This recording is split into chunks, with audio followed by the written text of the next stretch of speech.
Hace unos días atrás hice una nota vía Skype con Agustina Rodríguez, la hija, para que la ubiquen, es Agustina Rodríguez Ceruti, la hija de Silvana Ceruti, para que la ubiquen, porque me llamó la atención hace un tiempo atrás ver sus publicaciones en las redes sociales. Es decir, somos amigas en Facebook desde hace muchos años y siempre he visto cómo ella participaba de diferentes actividades de los grupos juveniles dentro de las iglesias.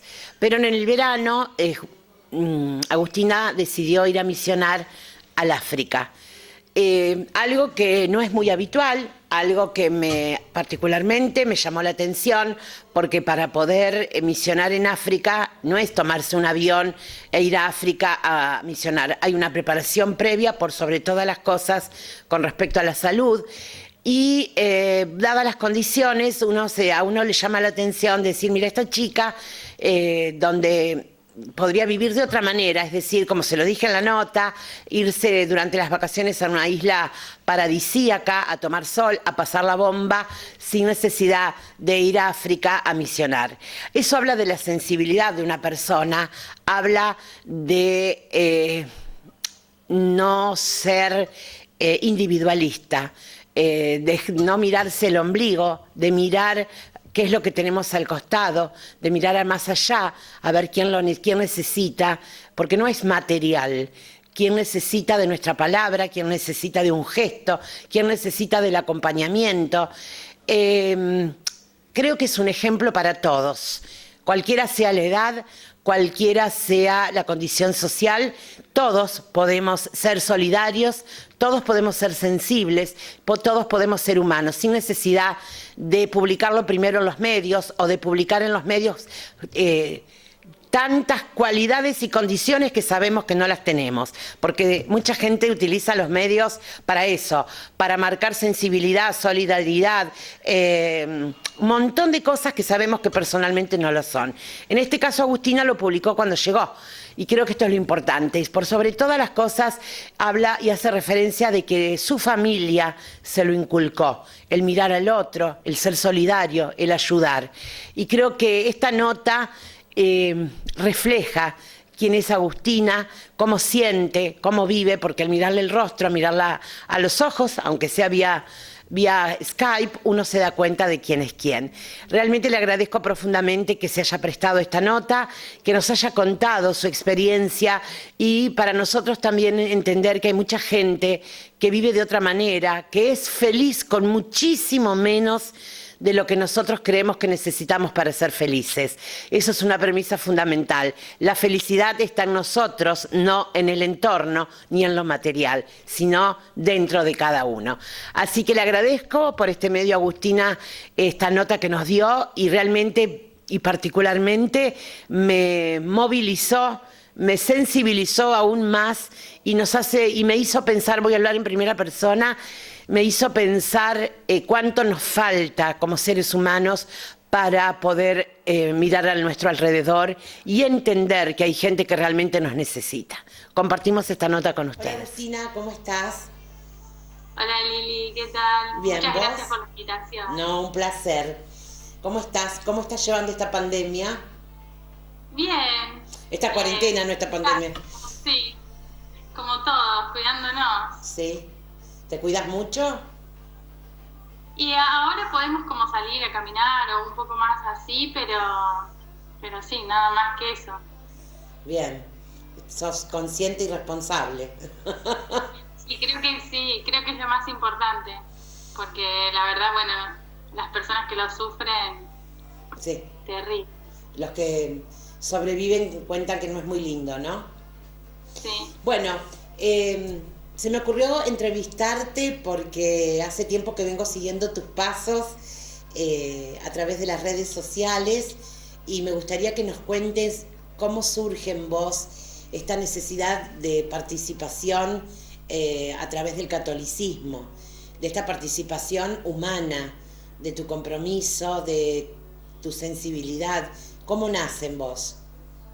En realidad fue algo que yo lo llevé desde chica, siempre esta vocación del servicio o del mirar al otro. es algo que lo aprendí en casa, que no es algo que me pasa ahora, sino que es algo que lo viví siempre y que me lo enseñaron en casa y que fui creciendo con eso y que cada vez lo fui haciendo como más consciente. Entonces es como que no es que yo me fui ahora en enero a África porque me enloquecí, me pasó algo y me quise ir, sino que bueno, es un camino que uno va haciendo y el compromiso va siendo cada vez mayor. Entonces, bueno, es parte de un camino.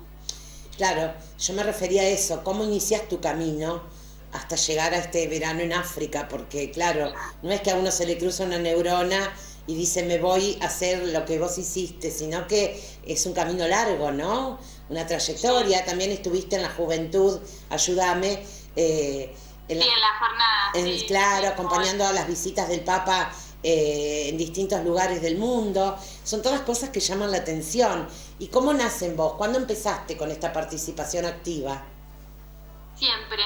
En Humberto, cuando estaba en confirmación o en los grupos, siempre lo que me pasó a mí fue tener la suerte de encontrarme con personas que realmente estaban viviendo lo que estaban diciendo, porque por ahí estamos acostumbrados a escuchar más o que salga más en los medios a las personas que dicen una cosa y hacen otra. Uh-huh. Y yo tuve la suerte, la gracia de cruzarme con personas que realmente vivían, ¿no?, la fe y realmente daban la vida por el otro, por el que sufre.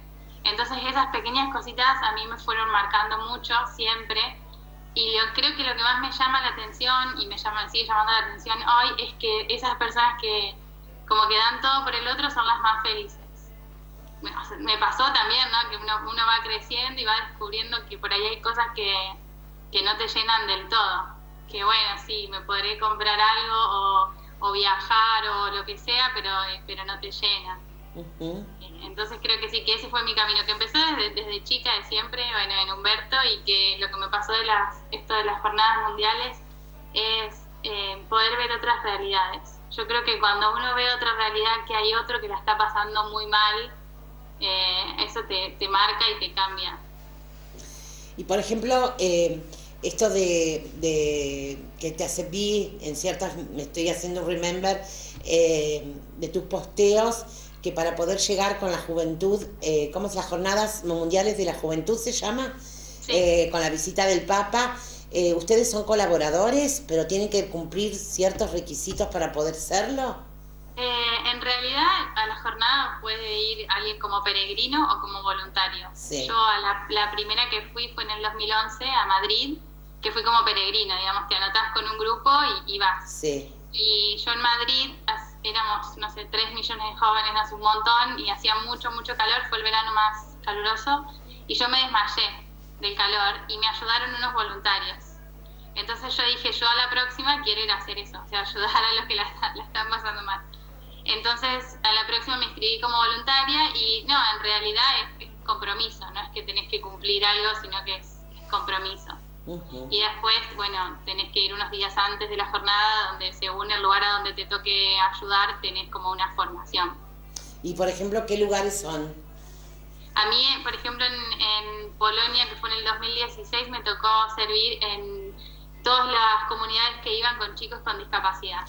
Entonces todos los grupos que iban con chicos con discapacidad, nosotros teníamos que estar siempre ahí con ellos. Eso fue para mí increíble, porque claro, estás hablando en otros idiomas con personas así que tienen una sensibilidad además como más a flor de piel, y la verdad que para mí eso sí fue muy fuerte. Bien, ¿y qué es lo que se realizan en esas jornadas mundiales de la juventud? O sea, para personas que no, a lo mejor la mayoría de la gente católica sabe, pero hay mucha gente que no practica ninguna religión, o en mi caso que soy de otra religión, sabemos que están en contacto con el Papa, pero aparte de esa visita de horas que comparten con el Papa de 2 o 3 días, que calculo que tendrán otras actividades. Sí, en realidad el fin es esto, ¿no? Compartir con otros jóvenes de todo el mundo que estamos todos viviendo lo mismo. Incluso hay jóvenes que no son católicos y que son de otras religiones y que también participan. Ah, mira. Lo novedoso en la última jornada fue que también participaron grupos indígenas. Entonces es como un lugar de encuentro, de compartir en nuestras diferencias, pero para construir como un mundo mejor. Entonces, es eso, es jóvenes de todo el mundo que no sé, que tenemos como en común esto de querer construir un mundo mejor. Qué bueno, qué interesante, eso lo desconocía. Y participás de diferentes actividades dentro del catolicismo. Leo que hablas sobre el medio ambiente, que hablas acerca del feminismo. Contanos un poquito, lo último que estuviste haciendo, estuviste estudiando acerca de todo este tipo de cosas. Sí, yo en realidad soy licenciada en turismo y diplomada en gestión ambiental y toxicología ambiental. Uf. Entonces toda la parte ambiental a mí me moviliza mucho el hecho de que, bueno, hay personas que lo sufren más que nosotros y no estamos tan acostumbrados a esto. Y el Papa Francisco en el 2015 escribió la encíclica Laudato Si, que trata sobre esto, sobre escuchar el grito de la tierra y el grito de los pobres. Y bueno, yo desde hace ya casi 2 años que empecé como a trabajar en esto de la Laudato Si, así que estoy bueno con todo eso del medio ambiente. Y lo de feminismo sí hice ahora, estoy terminando una formación en feminismo. Como que está medio mal utilizado, por así decirlo, el término, ¿no? Sino que donde hay una mujer hay un feminismo. Tal cual. Y a mí me llamaba mucho la atención porque yo creo que hay que visibilizar esta realidad, que el feminismo no puede ser ni para un lado ni para el otro, sino para todas, y que realmente nos tenemos que acompañar como mujeres con todo lo que pasa y con todo lo que nos hacen. Wow, qué fuerte, qué buena opinión y qué importante encontrarle a una joven que piense de esta manera y que esté en el medio, ¿no? Ni para un lado ni para el otro, sino defendiendo a todas las mujeres. Que de eso se trata. ¿Y cómo va a ser tu participación dentro de todo esto?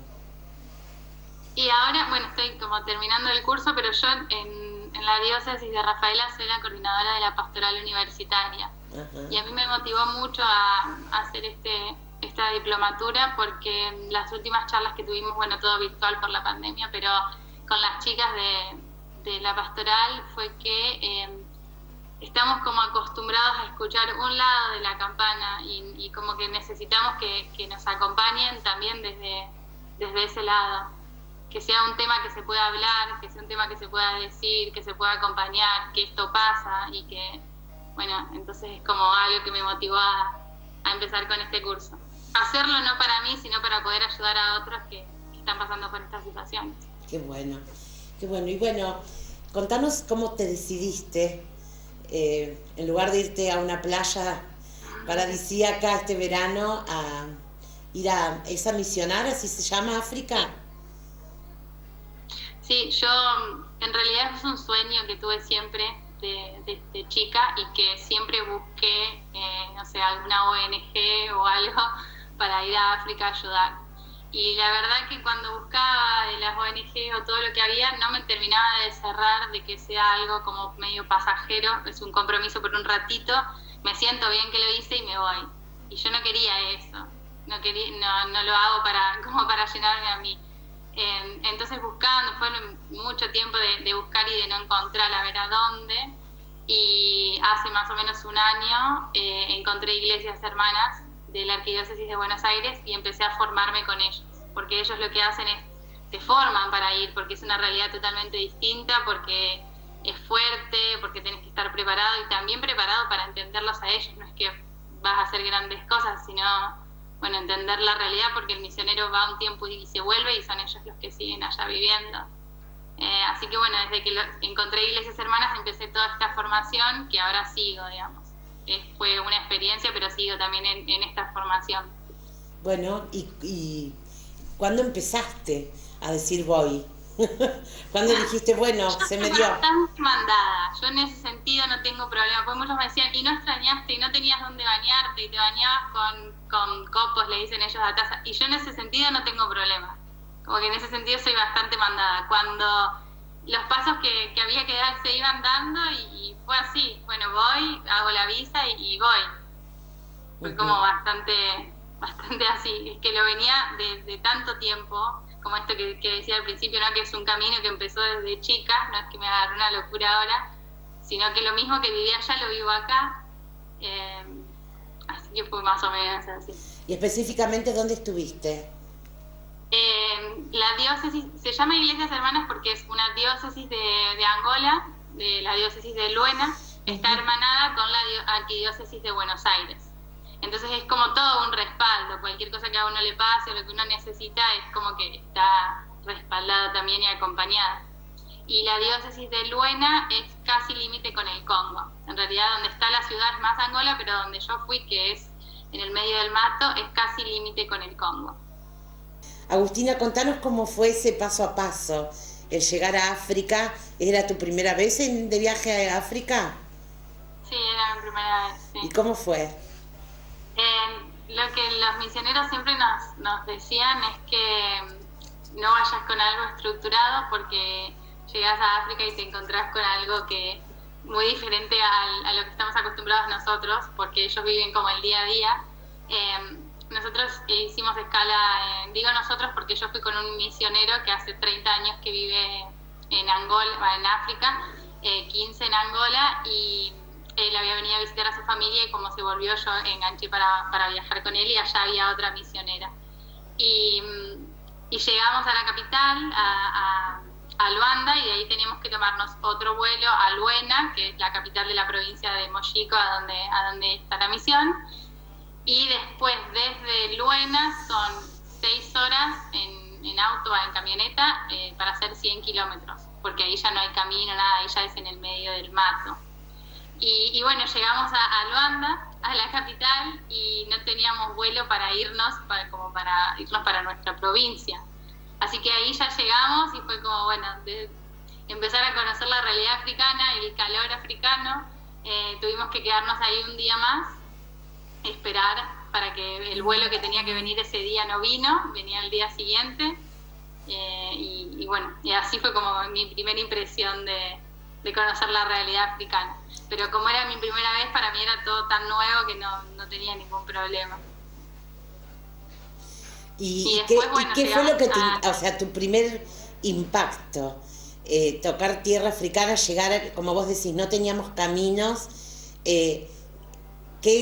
¿Cuál fue tu pensamiento que cuando empezaste a vivir eso?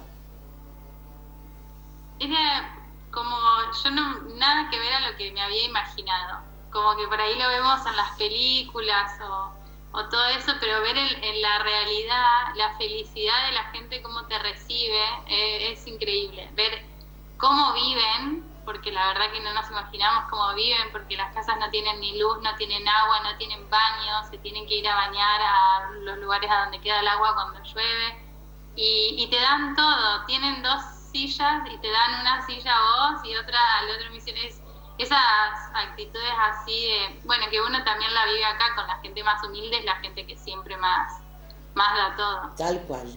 Y ver, ellos no conocen otra realidad y son tan felices como viven.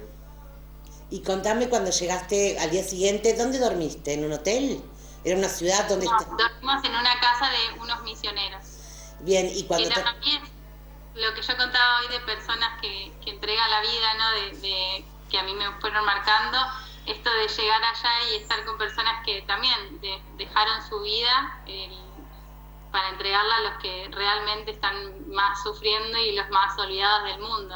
Y bueno, y el ir conociendo, ¿no? Personas así que no salen en los medios de comunicación, que nadie les conoce, que en realidad tampoco les interesa, ¿no? Eso, pero muy personas así como muy que entregaron la vida por el otro. Entonces a mí como que también eso me marcó mucho y es llegar y verlo, porque por ahí uno se lo imagina por las películas o que nos cuentan, pero realmente verlo es fuerte. Y cuando llegaste al lugar asignado para vos, ¿qué te pasó? ¿Qué sentiste? ¿En algún momento te emocionaste? O sea, dijiste, bueno, sueño cumplido, y eso que siente uno internamente, ¿no? Esa opresión de felicidad, de decir, acá estoy. ¿Cómo fue? Quiero, qué sé yo, como transportarme en tu momento, en tu lugar, en tu sitio.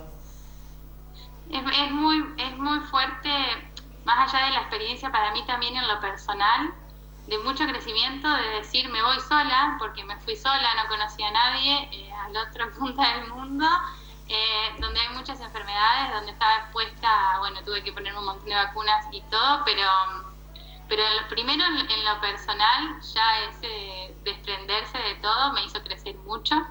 Y cuando llegamos de noche, y en el pueblito donde estábamos nosotros, donde está la misión, hay unas monjitas angolanas que tienen a 17 jóvenes. Ay, me muero. Jóvenes en realidad desde los 5 hasta los 16 años, que no es común que vayan a la escuela. Entonces, por medio de ellas pueden ir a la escuela y como progresar un poquito más. Entonces llegamos de noche y pasamos por ahí y ellas me dieron la bienvenida. Nosotros nos bajamos de la camioneta, llovía, era todo oscuro, era de noche, no se los veía porque yo no las veía, les veía nada más las sonrisas y todas cantándome bienvenida en portugués, porque en Angola hablan portugués. Y yo ahí fue como de recién caer de dónde estaba y de que me estaban recibiendo, que no me conocían y nada, y eso sí fue fuerte. Esa noche cuando me acosté a dormir era como que no podía creer a dónde estaba.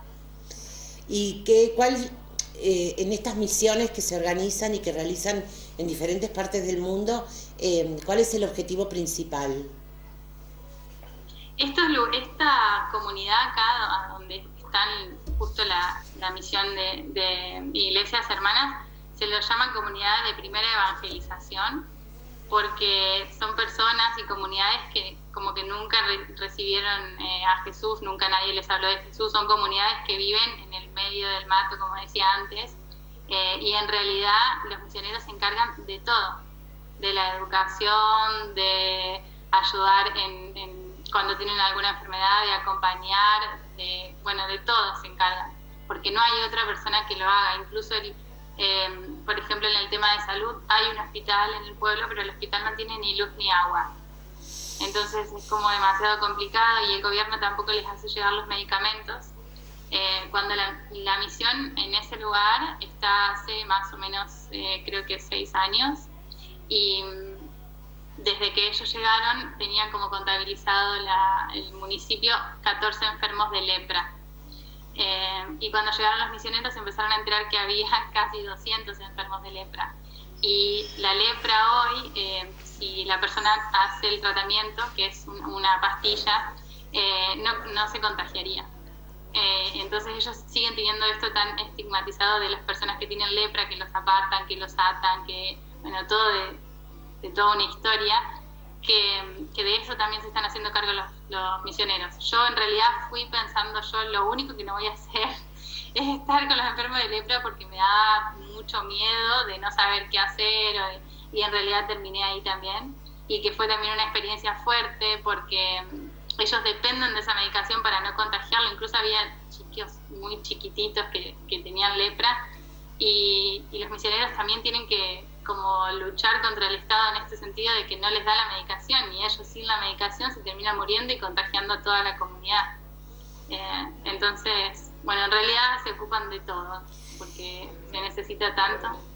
Y ese contacto con los chiquitos, he visto fotos tuyas que realmente me apasionaron, me movilizaron muchísimo. Ese contacto con esos chicos que, como vos decís, que viven tan felices, y eso es lo que reflejan en las fotos, ¿no? Que están muy felices, afectuosos. ¿Cómo es su vida y qué hiciste vos con ellos? Me refiero a tu actividad, ¿no?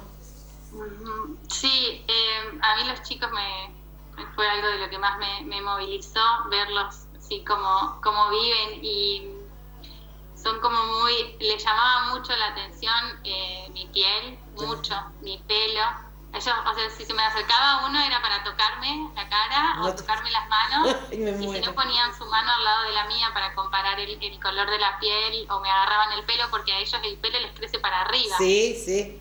Entonces era como muy...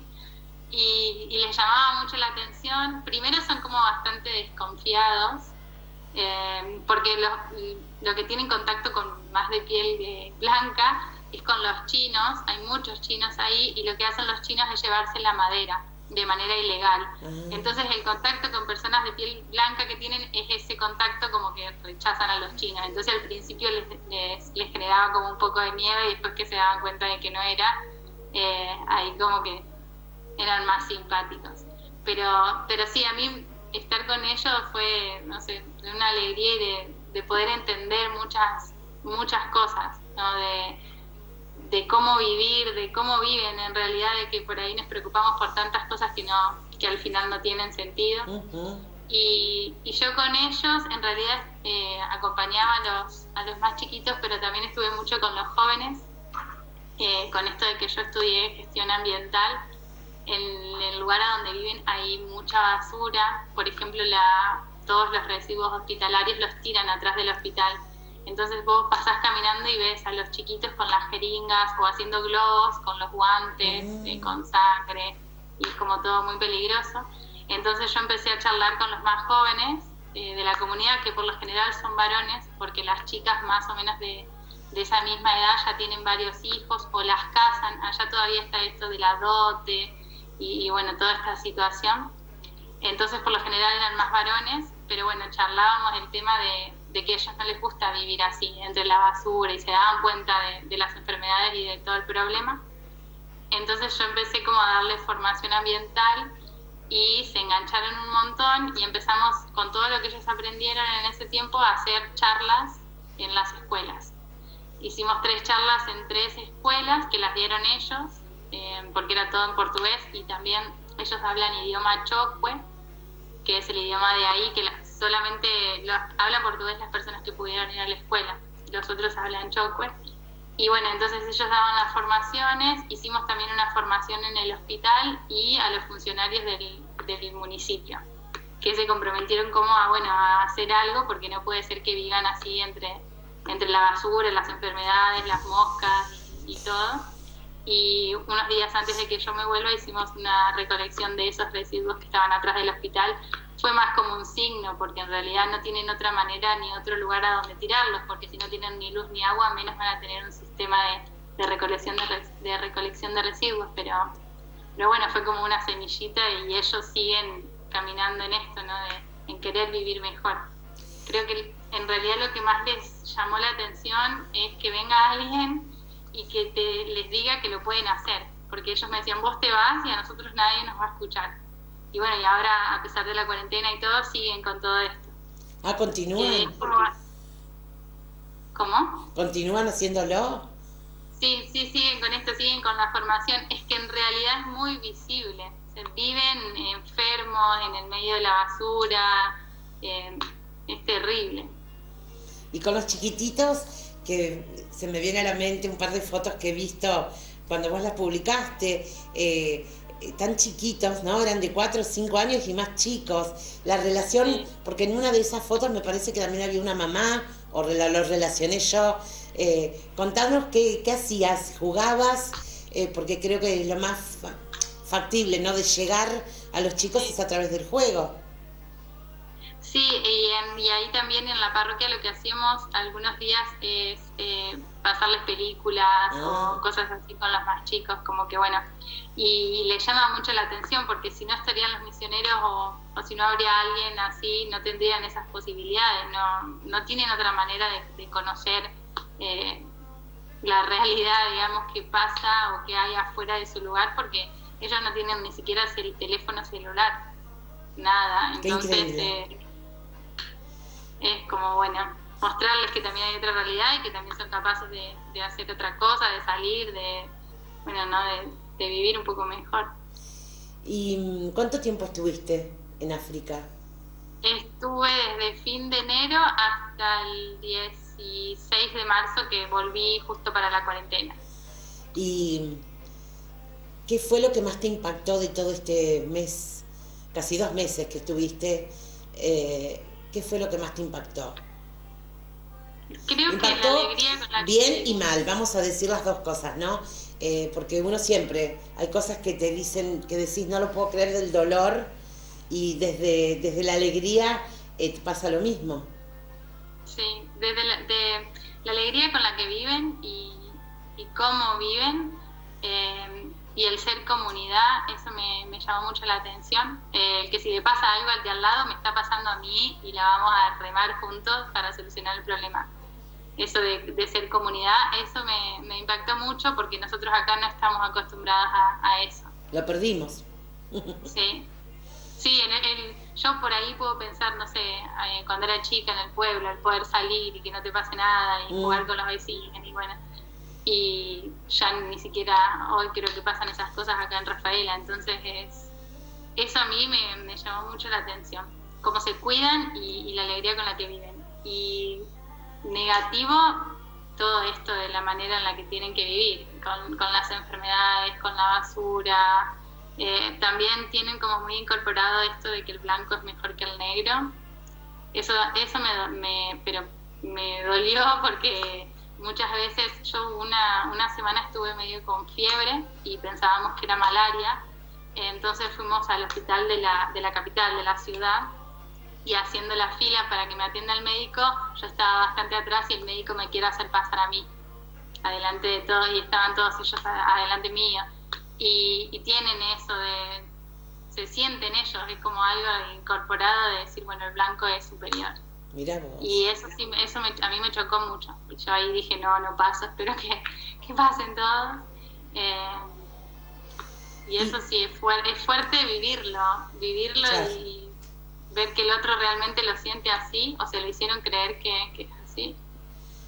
Que el ser humano no es siempre el mismo, sino que depende del color de piel que tengas. Qué sí. Difícil que uno a veces lo ve como vos lo dijiste, verlo en una película, pero vivirlo en carne propia es muy diferente. Agustina, ¿y qué balance hiciste de tu viaje? Y a mí me cambió la vida. Yo volví otra persona, totalmente distinta, creo que en todos los sentidos. No sé, muchas cosas que a lo mejor que antes me preocupaban, ahora ya no me preocupan. Volví con un montón de preguntas porque yo, no sé, no puedo quedarme quieta en ese sentido. Me molestan y me hacen mucho daño las injusticias, entonces algo tengo que hacer. Pero sí, me cambió la vida. ¿Volverías a ir? Sí. No sé si ahí o a dónde, ni tampoco sé cuándo, pero seguro que sí. Sí. Bueno, te agradezco infinitamente este tiempo. Me podría quedar horas escuchándote porque fue lo que me movilizó. Te vengo siguiendo desde hace muchos años, pero este viaje tuyo, y te lo dije cuando te contacté por primera vez, me movilizó a mí a través de lo que vos publicabas, así que no me puedo imaginar cómo te sentís vos, porque las cosas hay que vivirlas para poder transmitirlas de la manera que lo hiciste vos hoy, y te estuve observando tu mirada, tus gestos, y eso es lo que, digamos, más transmite en una persona, porque a veces uno puede contar, pero lo gestual es inconsciente, ¿no? Así que te agradezco infinitamente y te felicito, porque no son muchos los jóvenes que hoy dedican su vida a esto, y hay mucha necesidad de que ojalá puedas contagiar a unos cuantos para que puedan continuar con esta tarea tan sensible. Te agradezco profundamente tu tiempo. No, muchas gracias. Para mí es medio difícil también contarlo porque es difícil todavía ponerle palabras a lo que viví, pero bueno, dentro de lo que puedo decir es bueno contar lo que viví. Gracias, Agustina. Cuídate mucho. Gracias. Chao. Chao, chao.